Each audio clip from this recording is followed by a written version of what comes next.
She wouldn't look anybody in the eyes. When she talked to someone face to face, she would look at the person's shoulder. Never at the face, never in the eyes. He thought that was strange. Maybe she was shy. Maybe she was shy because she had a lazy eye, or maybe both eyes were lazy. They worked together. She was friendly, sociable. Not mean or short with anyone, even with the boss hounding her to get those reports done by yesterday. No one else, it seemed, noticed she would never look anyone in the eyes, or at least they never mentioned it. Through secondhand sources, he knew she was single. She loved dogs and jazz. He liked dogs, but hated jazz. But she was cute. He wondered what color her eyes were. He had looked several times to find out what color they were, and if one or both were lazy, but he could never remember the details afterwards. On their second date, he asked her why she never looked anyone in the eyes. To his surprise, she didn't clam up and demand he immediately drive her home. She simply replied with a sweet chuckle, "Because I'll turn to stone." He thought that was weird, but accepted the answer as merely a way for her to live with her shyness. But she wasn't shy. She was open with him on their dates. They talked about everything from past sexual partners, she was still a virgin, to dogs. She had one, a golden retriever. "Well," he said, "will you look at me?" She looked at his shoulder, then at his chest, slowly up his throat. She stopped at his mouth and then looked away. "Maybe next time." After a dozen dates and 3 months, he asked her again. "Look me in the eye. I want to tell you that I love you. I can only do that if I look you in the eyes so you know I mean it." "I know you mean it." She looked down at her folded hands in her lap.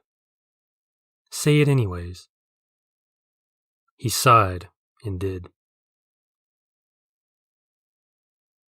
At work, they sat across from each other, facing one another. 2 office desks separated them. He was reading his email and she was staring at him. He knew she was. He grinned and shot his head up and caught her stare. She gasped, "Forever."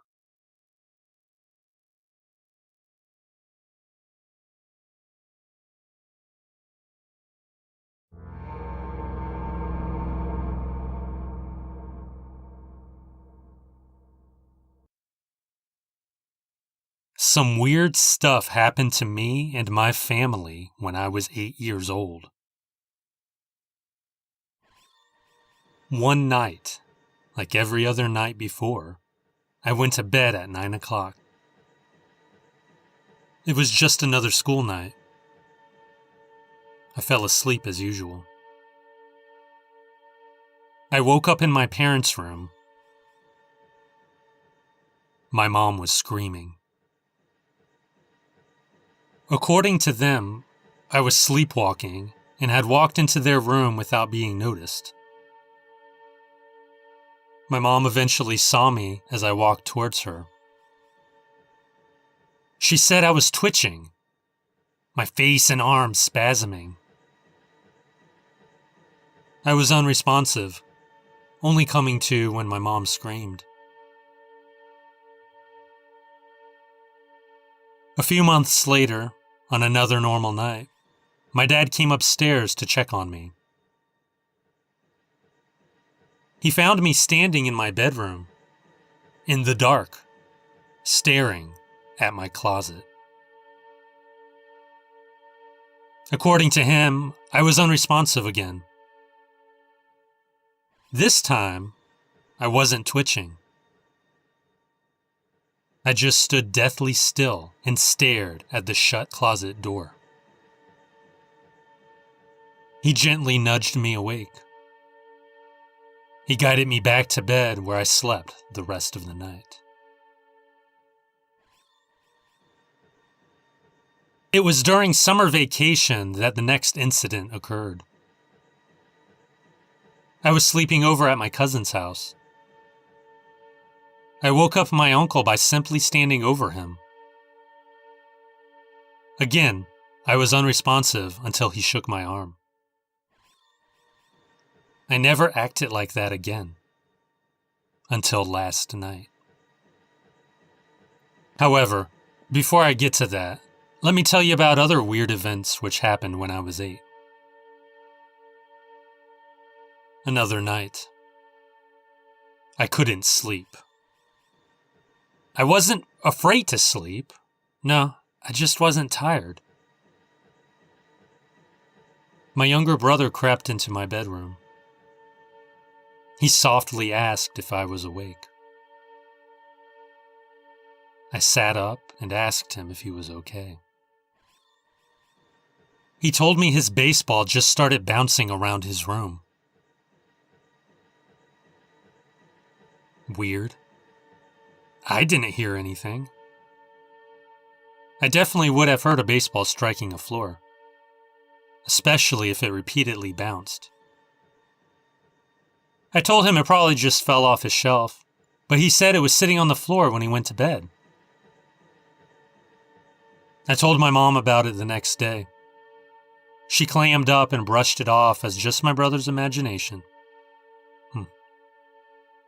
Maybe it was.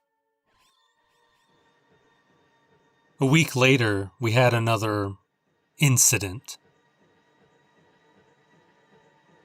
Lunchtime on a Saturday. I was playing video games in my room while my brother sat next to me reading a comic book. The house was sealed tight because the air conditioner was on. We both heard our mom exclaim something downstairs. My brother and I ran down to see what was going on. All of the first floor windows were up, and the front and back doors were opened. Once she calmed down, my mom said it was just the wind. Even though my brother and I were young, just little kids, we knew it wasn't just the wind. No way. Maybe our mom was playing a joke on us.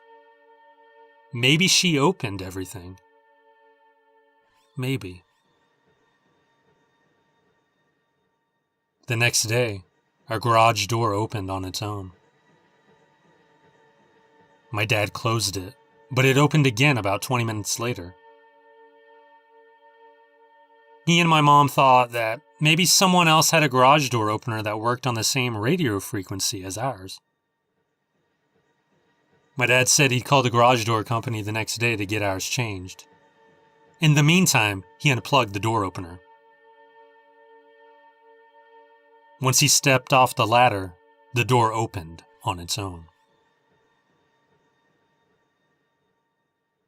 Last night, my wife said I was standing over her, my face contorting and my arms shaking. She said my name a few times before I woke up. It's happening again. That's frightening in itself, but what's worse is that this time, I was speaking during my fit, muttering a phrase over and over. My wife only made out a few words, but I knew what I said. See, that's the only thing I do remember. Those words. Would you like to know what I said? Come closer. Turn up the volume.